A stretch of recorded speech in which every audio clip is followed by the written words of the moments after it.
علیکم ورحمۃ اللہ وبرکاتہ۔ میں طیبہ کنول، جیسا کہ آپ کو معلوم ہے، دا یوتھ اکیڈمی سے 9 کلاس کی اسلامیت کی بک ٹیچ کر رہی ہوں۔ پچھلے سبق میں ہم پڑھ رہے تھے سورہ مریم۔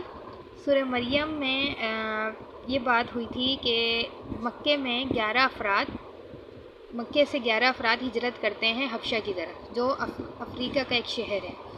اب وہ ہجرت کر کے جب حبشہ پہنچتے ہیں، اور وہاں کا جو بادشاہ ہوتا ہے اس کا نام تھا نجاشی، ٹھیک ہے، یہ نجاشی۔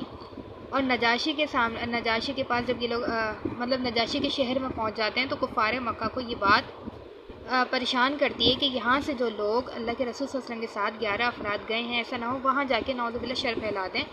تو وہ نجاشی کو یہ پیغام دیتے ہیں کہ ہماری طرف سے کچھ لوگ تمہاری طرف آئیں اور جو برے ہیں، ٹھیک، بات مختصر۔ تو وہ جو نجاشی ہوتا ہے وہ اللہ کے رسول صلی اللہ علیہ وسلم اور ان کے ساتھیوں کو اپنے دربار میں مخاطب کرتا ہے اور کہتا ہے کہ فریاد رسی کرتا ہے۔ یہ فریاد رسی نہیں کہیں گے، یہ کہیں گے کہ مطالبہ پوچھتا ہے کہ آپ کیوں آئے ہیں یہاں پر، اور آپ کیا بات لوگوں میں عام کر رہے ہیں۔ تو اللہ کے رسول صلی اللہ علیہ وسلم کے ساتھی حضرت جعفر رضی اللہ تعالیٰ عنہ، حضرت جعفر بن ابی طالب رضی اللہ تعالیٰ عنہ نجاشی کے دربار میں ایک تقریر یعنی ایک خطبہ کہہ لیں، اپنی بات پیش کرتے ہیں۔ وہ بات یہ ہم پچھلے اس میں سبق میں بات کر چکے ہیں، لیکن میں چاہ رہی تھی یہاں پہ تھوڑی سی مزید وضاحت ہو جائے۔ بات یہ تھی کہ وہ یہ کہتے ہیں کہ اے بادشاہ، ہم لوگ جاہل تھے، بتوں کی پوجا کرتے تھے۔ یہ بات ذہن میں رکھیں، یہ سوچتے ہوئے پڑھتے ہوئے کہ یہ حضرت جعفر رضی اللہ تعالیٰ عنہ اپنی مکے کی زندگی کے بارے میں بتا رہے ہیں کہ ہم کیا تھے، ہم بتوں کی پوجا کرتے تھے، مردار کھاتے تھے، گناہوں کے عادی تھے، پڑوسیوں کا حق مارتے تھے، جو طاقتور ہوتا وہ کمزور پر ظلم ڈھاتا۔ ہم ایسی ہی حالت میں تھے جب اللہ تعالیٰ نے ہم پر کرم فرمایا، اور اللہ تعالیٰ نے کرم کیا فرمایا کہ ہمیں اپنا رسول بھیجا۔ رسول کسے بھیجا؟ اللہ کے رسول صلی اللہ علیہ وسلم کو۔ انہوں نے ہمیں اللہ تعالیٰ کی طرف بلایا،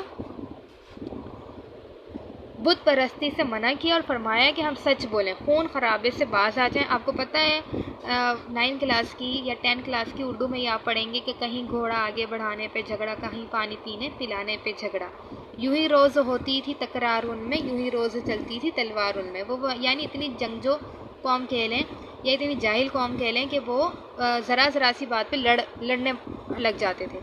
تو وہ کیا کہہ رہے ہیں؟ خون خرابی سے باز آ جائیں، یتیموں کا مال نہ کھائیں، پڑوسیوں کا خیال رکھیں، نماز پڑھیں، روزے رکھیں اور زکوٰۃ دیں۔ ہم ان پر ایمان لائے، شرک کن پر؟ اللہ کے رسول صلی اللہ علیہ وسلم پر، شرک، بت پرستی اور تمام برے اعمال چھوڑ دیے۔ اسی وجہ سے ہماری قوم ہماری دشمن ہو گئی اور وہ چاہتی ہے کہ ہم اسی گمراہی کی طرف واپس چلے جائیں۔ یعنی جو مکے کے لوگ تھے وہ یہ چاہ رہے ہیں کہ ہم جو ہیں اللہ کے نبی پر ایمان نہ لائیں، ہم وہی سب کریں جو پہلے کرتے تھے۔ اسی وجہ سے ہماری قوم ہماری دشمن ہو گئی اور وہ چاہتی ہے کہ ہم اسی گمراہی کی طرف واپس چلے جائیں۔ ہم ان کے بہت زیادہ تنگ کرنے پر آپ کے ملک یعنی ہجرت میں آ گئے ہیں۔ اے بادشاہ، اب نجاشی سے وہ امن مانگ رہے ہیں۔ اے بادشاہ، ہمیں امید ہے کہ ہم یہاں ظلم سے محفوظ رہیں گے۔ اب دیکھیں، نجاشی کو ذہن میں رکھیں، نجاشی کون ہے؟ جو حبشہ کا بادشاہ ہے، ٹھیک ہے۔ نجاشی نے حضرت جعفر رضی اللہ تعالیٰ عنہ سے کہا کہ وہ اپنے خاتم النبیین صلی اللہ علیہ وسلم پر نازل ہونے والے کلام میں سے کچھ سنائیں۔ حضرت جعفر رضی اللہ تعالیٰ عنہ نے سورہ مریم کی آیات تلاوت کی، اس لیے یہ ہم سورہ مریم پڑھ رہے ہیں، ٹھیک ہے۔ سورہ مریم کی آیات تلاوت کی، نجاشی اور اس کے درباریوں پر بہت اثر ہوا اور وہ رونے لگے۔ نجاشی نے کہا، یہ کلام اور انجیل بھی اللہ کی کتاب ہے، ٹھیک ہے۔ انجیل ایک ہی چراغ کی روشنیاں ہیں۔ نجاشی نے سب مسلمانوں کو واپس کرنے سے انکار کر دیا۔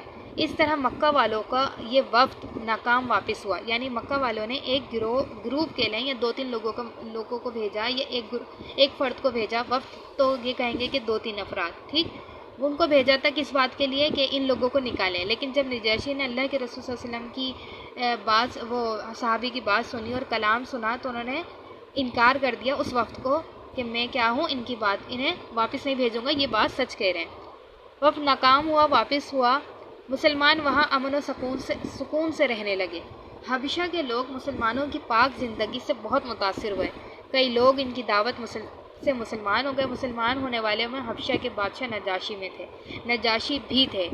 اب دیکھیں یہاں پر سب سے اہم بات یہ ہے کہ حضرت محمد صلی اللہ علیہ وسلم نے پہلی ہجرت حبشہ کی طرف کی اور حبشہ یا یہ حبشہ کی طرف کی، دوسری یہ کہ مسلمانوں پر، اللہ کے نبی پر جو شہر کا بادشاہ تھا، کوئی بھی ملک کا بادشاہ تھا، افریقہ کا شہر حبشہ، اور اس کا بادشاہ سب سے پہلے ایمان کون لایا؟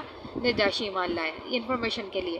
سورہ مریم کا خلاصہ توحید، رسالت اور آخرت کا بیان ہے۔ ہر صورت کا کچھ نہ کچھ خلاصہ ہوتا ہے، خلاصہ اسے کہتے ہیں جس میں جس بات پر اس صورت میں سب سے زیادہ بات کی گئی ہے۔ مضامین یہ کہہ لیں اس صورت میں کن کن بات کو بیان کیا گیا ہے۔ سورہ مریم میں اللہ تعالیٰ کی وحدانیت کا بیان ہے۔ وحدانیت عہد سے نکلا یعنی ایک ہونا، یعنی اللہ تعالیٰ واحد ہے، ایک ہے، اس کا کوئی بیٹا اور شریک نہیں ہے۔ پھر 7 انبیاء کرام علیہ السلام کا تذکرہ ہے، یعنی 7 انبیاء کرام کا ذکر کیا گیا ہے، جس میں بتایا گیا ہے کہ کسی نبی کی معجزانہ پیدائش اس کو اللہ یا اللہ کا بیٹا نہیں بناتی، یعنی اللہ کہ کوئی نبی اگر معجزانہ طور پر پیدا ہو رہا ہے، اللہ کی طرف کے حکم سے پیدا ہو رہا ہے، تو اس کا یہ مطلب نہیں ہے کہ وہ خدا ہے یا خدا کا بیٹا ہے، نعوذ باللہ۔ اس صورت میں حضرت مریم علیہ السلام کا تذکرہ ہے، اور پھر حضرت عیسیٰ علیہ السلام کی معجزانہ تخلیق کا تفصیلی ذکر ہے۔ آخری 3 رکوع میں قیامت کے احوال کا بیان ہے۔ اس دن اللہ تعالیٰ کے نیک بندوں کو مہمان بنا کر لایا جائے گا، جبکہ مجرموں کو پیاسے جانوروں کی طرح ہانک کر دوزخ کی طرف لایا جائے گا، نعوذ باللہ۔ اللہم لا جعلنا منہم۔ السلام علیکم ورحمۃ اللہ وبرکاتہ۔ ہم یہ پیج نمبر 5 پر سورہ مریم کے ہی عملی نکات دیے ہوئے ہیں، وہ تھوڑا سا مختصر دیکھ لیتے ہیں کہ کیا ہے۔ سورہ مریم کا مطالعہ کرنے سے جو علمی عملی نکات معلوم ہوتے ہیں، نکات کہتے ہیں پوائنٹ کو، ٹھیک ہے، ان میں کچھ یہ ہیں۔ اللہ تعالیٰ کی رحمت اور قدرت سے کبھی مایوس نہیں ہونا، ہر حال میں اس سے دعا مانگتے رہنا چاہیے، ٹھیک ہے۔ یہ سورہ مریم کی آیتیں دی ہوئی ہیں کچھ اس طرح جو سمجھ لیں ہمارے لیے ہی اتری ہیں، یعنی اللہ تعالیٰ حکم کر رہے ہیں کہ رحمت اور قدرت سے مایوس نہ ہو، ہر حال میں اللہ سے دعا مانگو۔ نمبر 2، تمام انبیاء کرام علیہ السلام نے اپنی قوموں کو اللہ کی عبادت کرنے کی دعوت دی ہے۔ تمام انبیاء کا ایک ہی ایم تھا، ایک ہی موٹو تھا، یا یہ کہہ لیں ایک ہی ان کا پوائنٹ تھا، ٹھیک، کہ وہ کیا کرتے تھے؟ اللہ کی عبادت کرنے کی دعوت دیتے تھے۔ نمبر 3، ہمیں اپنے تمام حاجات یعنی ضرورتوں کے لیے صرف اللہ تعالیٰ سے دعا کرنی چاہیے۔ نمبر 4، کسی نبی کی معجزانہ پیدائش اللہ یا اللہ کا بیٹا نہیں بناتی، بلکہ ان کی عظمت کو بیان کرتی ہے۔ نمبر 5، ہمیں اپنے والدین کے ساتھ نیک سلوک کرنا چاہیے، کیونکہ انبیاء کرام علیہ السلام کا طریقہ ہے۔ نمبر 7، ہمیں اپنے بڑوں کو نہایت ادب اور احترام سے نیکی کی دعوت دینی چاہیے اور انہیں برائی سے منع کرنا چاہیے۔ نمبر 8، ہمیں وعدہ کرنا پورا کرنا چاہیے، کیونکہ انبیاء کرام صلی اللہ علیہ السلام اور نیک لوگوں کی صفت ہے۔ نمبر 9، اللہ تعالیٰ نے قرآن مجید کو حضرت محمد صلی اللہ علیہ وسلم، حضرت محمد رسول اللہ خاتم النبیین صلی اللہ علیہ وآلہ وصحبہ وسلم کی زبان یعنی عربی زبان میں آسان فرما دیا ہے۔ ہمیں بھی عربی زبان سیکھ کر قرآن مجید میں غور و فکر کرنا چاہیے، یعنی سورہ مریم میں ہمیں یہ ایک احکام ملا ہے کہ ہمیں کیا کرنا چاہیے؟ قرآن مجید میں غور و فکر کرنے کے لیے عربی زبان سیکھنی چاہیے، ٹھیک۔